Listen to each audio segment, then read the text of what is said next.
singing how marvelous, how wonderful, and my song shall ever be.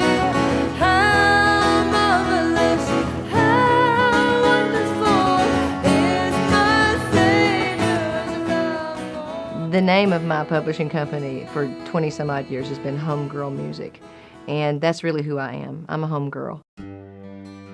I wrote my first song at the age of 9. I recorded my first record at the age of 15. I started performing officially when I was 3 years old at the Southern Baptist Church that I grew up in. I would say that my dad really was the first influence musically on me as a little girl, and all of the gospel music, the great old gospel singers like Mahalia Jackson with the Billy Graham Crusades, because that was constantly in our home.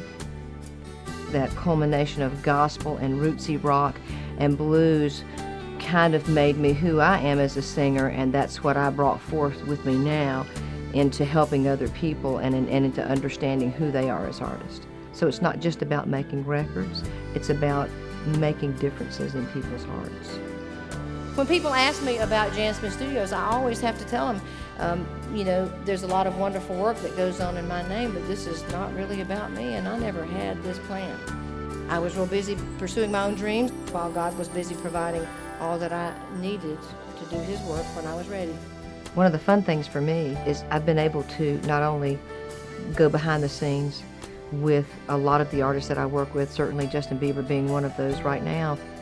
86 shows is a whole lot of stuff to have to do on anybody's voice. We're not talking about just you. You really kind of have to be more cautious when you do have downtime. And at the pivotal points in their careers, not only to help prep them for some of the biggest performances of their lives, but also perhaps to have a little bit of bearing on them spiritually and morally in the midst of all the things that they have to choose from.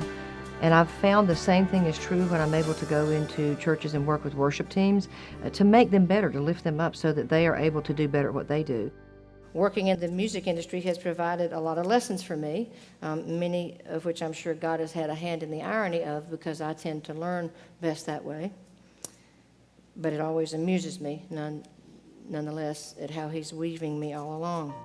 When you meet the God of the universe on the floor in your home, you understand how the rubber meets the road.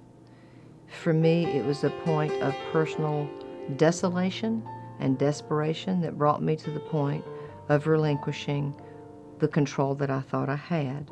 It took me a few minutes to realize what God was doing with my life, but He was doing something all along. Still is, and I'm just thankful that I finally figured out this much so that I can participate with Him for whatever He has next. There's a Bible verse, Psalms 46:10, that says, "Be still and know that I am God."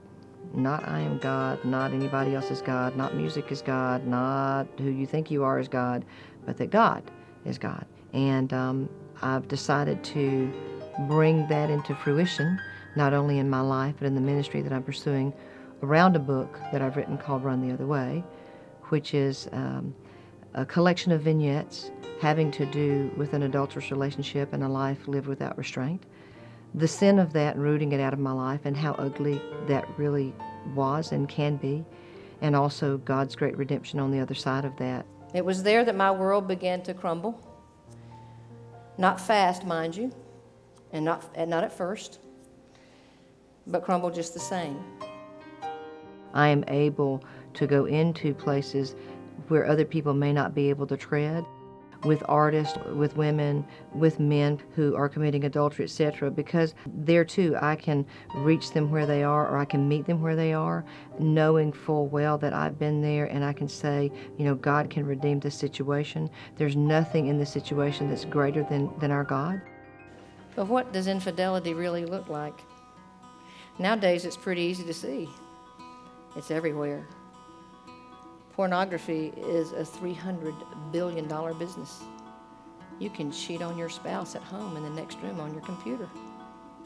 It's very, very, very true that as you work towards a certain level of affirmation and that affirmation comes, you have been honed into the person who no longer has to seek that. I really believe that that's the beautiful process of pruning. If I ever had to call up a Bible verse about that in John 15, it has to do with the fruit and the vine, and really understanding that in order to have incredibly beautiful wine grapes, you have to prune that bush back. You've got to really cut that vine down.